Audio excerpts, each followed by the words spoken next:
বিদায় হজ্জের ঐতিহাসিক ভাষণ, যে ভাষণে রাসূল সাল্লাল্লাহু আলাইহি ওয়াসাল্লাম আমাদের জন্য যেই আদেশ, উপদেশ এবং নির্দেশ দিয়ে গিয়েছেন। রাসূল সাল্লাল্লাহু আলাইহি ওয়াসাল্লাম ভাষণের শুরুতেই আকাশের দিকে দৃষ্টিপাত করে বিশ্বপ্রতিপালক মহান সৃষ্টিকর্তা আল্লাহর উদ্দেশ্যে কৃতজ্ঞতা প্রকাশ করে সমবেত জনসমুদ্রের উদ্দেশ্যে বলেন, হে মুসলমানগণ, মনোযোগ সহকারে আমার কথা শোনো, কারণ আবার তোমাদের সাথে মিলিত হওয়ার সুযোগ মহান আল্লাহ আমাকে নাও দিতে পারে। এই দিন, এ মাস সকলের জন্য যেরূপ পবিত্র, সেরূপ তোমাদের জীবন ও সম্পদ মহাপ্রভুর সাথে সাক্ষাতের পূর্ব পর্যন্ত পরস্পরের নিকট পবিত্র ও হস্তক্ষেপের অনুপযুক্ত। রাসূল বলেন, স্মরণ রেখো, দুনিয়ার প্রত্যেক কাজের জন্য একদিন আল্লাহর দরবারে উপস্থিত হয়ে তোমাদের জবাবদিহি করতে হবে। হে প্রিয় সাহাবীরা, তোমাদের সহধর্মিণীদের উপর তোমাদের যেমন অধিকার আছে, তোমাদের ওপরও তাদের তেমন অধিকার রয়েছে।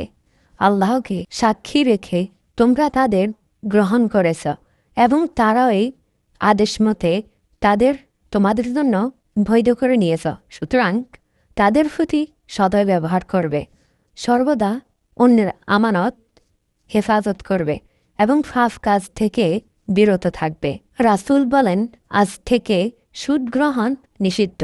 ঋণগ্রহীতা থেকে কেবল আসল অর্থ ফেরত নেবে। কুসংস্কারাচ্ছন্ন আরব জাতির খুন খাবদলা খুন নীতি এখন থেকে নিষিদ্ধ হল।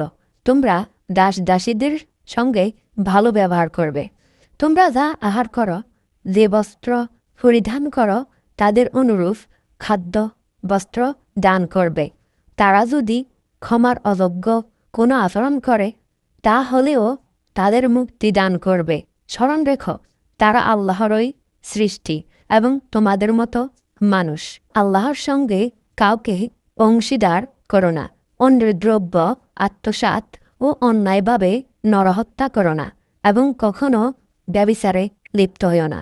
হে মুসলমানগণ, আমার কথা মনোযোগ সহকারে অনুধাবন করতে চেষ্টা করো। স্মরণ রেখো, মুসলমান ভাই ভাই এবং সমগ্র দুনিয়ার মুসলমান একই ভ্রাতৃত্বে বন্ধনে, একই অবিচ্ছেদ্য জাতিসত্তায় আবদ্ধ। অনুমতি ব্যতীত তোমরা কেউ কারো কোনো জিনিস জোর করে নিতে পারবে না। স্মরণ রেখো, অঞ্চল বর্ণ নির্বিশেষে প্রত্যেক মুসলমান সমান। আজ থেকে বংশগত কৌলিন্য প্রথা বিলুপ্ত হল। সেই তোমাদের মধ্যে সবচেয়ে কুলীন, যে স্বীয় কর্মে বৈশিষ্ট্য ও শ্রেষ্ঠত্ব অর্জনে আগ্রহী। রাসূল বলেন, পথ প্রদর্শক হিসাবে আমি তোমাদের জন্য আল্লাহর কালাম ও কোরআন মাজিদ ও তার প্রেরিত সত্যাবাহক রাসূলের জীবনের হাদিস রেখে যাচ্ছি। যতদিন তোমরা এই দুটি অনুশাসন মেনে চলবে, ততদিন পর্যন্ত তোমরা পথভ্রষ্ট হবে না। হে আমার উম্মতগণ, যারা এখানে সমবেত হয়েছ, তারা অনুপস্থিত মুসলমানদের কাছে আমার কথা পৌঁছে দিবে। যারা অনুপস্থিত তাদের আমার উপদেশের কথা জানাবে। কখনো কখনো উপস্থিত ব্যক্তিদের চেয়ে অনুপস্থিত ব্যক্তিরা অধিক স্মরণ রাখতে সক্ষম হয়।